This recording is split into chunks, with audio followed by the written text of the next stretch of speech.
দেশের নতুন আধুনিক গণপরিবহন মেট্রো রেল চালুর পর থেকে মেট্রো রেল জনপ্রিয় গণপরিবহন হিসেবে পরিচিতি পেয়েছে।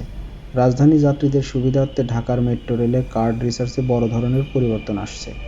মেট্রো রেলে স্থায়ী কার্ড রিসার্চ করতে আর স্টেশনে যেতে হবে না, ঘরে বসেই কার্ড রিসার্চ করা যাবে। তা করা যাবে ব্যাংকের ক্রেডিট কার্ড, বিকাশ, নগদ, রকেট সহ সব ধরনের অনলাইন ব্যাংকিংয়ের মাধ্যমে। এই সেবা চালু হতে যাচ্ছে 25শে নভেম্বর। প্রধান উপদেষ্টার বিশেষ সহকারী শেখ মঈনুদ্দিন এই সেবার উদ্বোধন করবেন। শুরুতে ঢাকা পরিবহন সমন্বয় কর্তৃপক্ষের ওয়েবসাইটে থাকা লিংকে গিয়ে কার্ড রিসার্চ করা যাবে। আগামী মাসেই একটি মোবাইল অ্যাপ চালু করা হবে, তখন অ্যাপের মাধ্যমে টাকা রিসার্চ করা যাবে।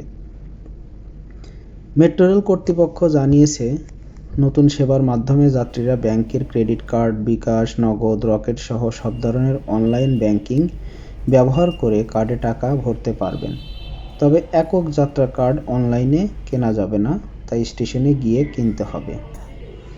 অনলাইনে রিসার্চ সেবা পেতে আপনার কার্ডটি আজই নিবন্ধন করুন www.rapidpass.com.bt ওয়েবসাইটের ঠিকানায় সাইন আপ করুন। ওয়েবসাইটের লিঙ্কটি ডেসক্রিপশন বক্সে দেওয়া আছে। ডিটিসি এর ওয়েবসাইট বা অ্যাপে লগ ইন করে রিসার্চ অপশন নির্বাচন করতে হবে। এরপর র্যাপিড পাস অথবা এমআরটি পাস নির্বাচন করে ব্যাংক বা মোবাইল ব্যাংকিংয়ের মাধ্যমে পেমেন্ট করতে হবে। টাকা পরিশোধের পর কার্ডটি একবার স্টেশনে থাকা অ্যাড ভ্যালু মেশিনে স্পর্শ করতে হবে। একবার স্পর্শ করলে রিসার্চ করা টাকা ব্যবহারের জন্য কার্যকর হবে। ডিটিসি এর নীতিমালায় বলা হয়েছে, অনলাইন পেমেন্টের জন্য গ্রাহককে কিছু ফি দিতে হতে পারে।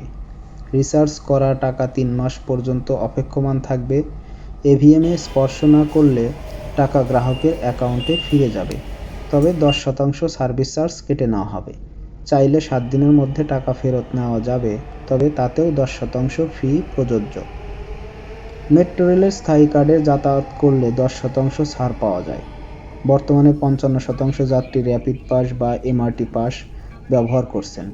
নতুন সেবা চালু হলে যাত্রীদের সময় বাঁচবে এবং ভোগান্তি কমবে বলে জানিয়েছেন মেট্রো রেল কর্তৃপক্ষ।